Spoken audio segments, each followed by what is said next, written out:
బిస్మిల్లాహిర్రహమానిర్రహీం.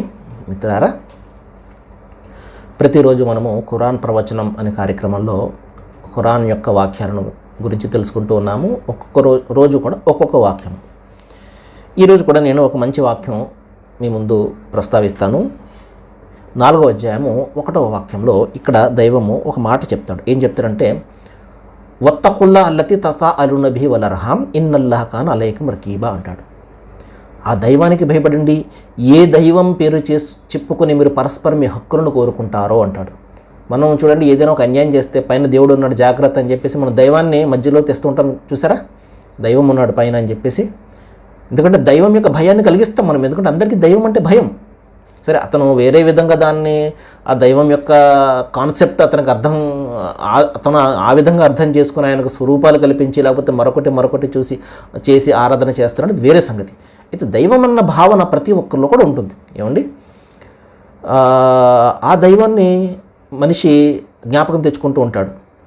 దేవుడు చూస్తున్నాడు, నా హక్కు నువ్వు ఎలా కొల్లగొడతావు, నాకు రావాల్సింది నువ్వు ఎలా తీసుకుంటావు, పైన దేవుడు ఉన్నాడు. ఈ విధంగా మనం దైవం పేరుతోటి హక్కులు కోరుకుంటాం. చూసారా, ఆ దైవానికి భయపడండి అంటున్నాడు. ఏ దైవం అయితే మనల్ని కూడా పుట్టించాడో, ఏ దైవం అయితే మనందరినీ కూడా మానవులుగా పుట్టించాడో, ఏ దైవం అయితే సకల సౌకర్యాలన్నీ కూడా మనకు కలగజేస్తున్నాడో, ఆ దైవం పేరుతోటి, ఏ దైవం పేరుతో మనం హక్కులు కోరుకుంటామో ఆ దైవాన్ని మీరు భయపడండి, దైవానికి భయపడండి అంటూనే బంధుత్వ సంబంధాలను తెంచడం మానుకోండి అని చెప్పేసి దైవం ఇక్కడ హెచ్చరిక చేస్తున్నాడు.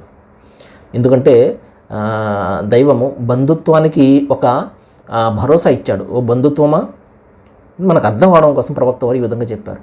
నిన్ను ఎవరైతే కాపాడతారో వారిని నేను కాపాడతాను, నిన్ను ఎవరైతే తెంచుతాడో వారిని నేను తెంచుతాను అని చెప్పేసి దైవం సెలవిచ్చినట్లుగా, బంధుత్వానికి దైవం సెలవిచ్చినట్టుగా ప్రవక్త ముహమ్మద్ సల్లల్లాహు అలైహి వసల్లం తెలియజేశారు. అంటే బంధుత్వం యొక్క ఇంపార్టెన్స్ గురించి ఇక్కడ చెప్పడం జరిగింది. కాబట్టి బంధుత్వ విచ్ఛిత్తిగమంత మాత్రం కూడా పాల్పడకూడదు. చిన్న కారణాలకు బంధుత్వాలు తెంపేసుకుంటుంటాం చూసారా మనము, ఆ విధంగా చేయకూడదు. బంధుత్వం దాన్ని మనం బలోపేతం చేసుకోవడానికి ఇప్పుడు కూడా ప్రయత్నం చేయాలి. రండి, ఇస్లాంలో తెలుసుకుందాము. సర్వే జన సుఖినో భవంతు. వాఖిరు దావానా అనిల్ హమ్దులిల్లాహి రబ్బిల్ ఆలమీన్. జజాకల్లాహు ఖైర్.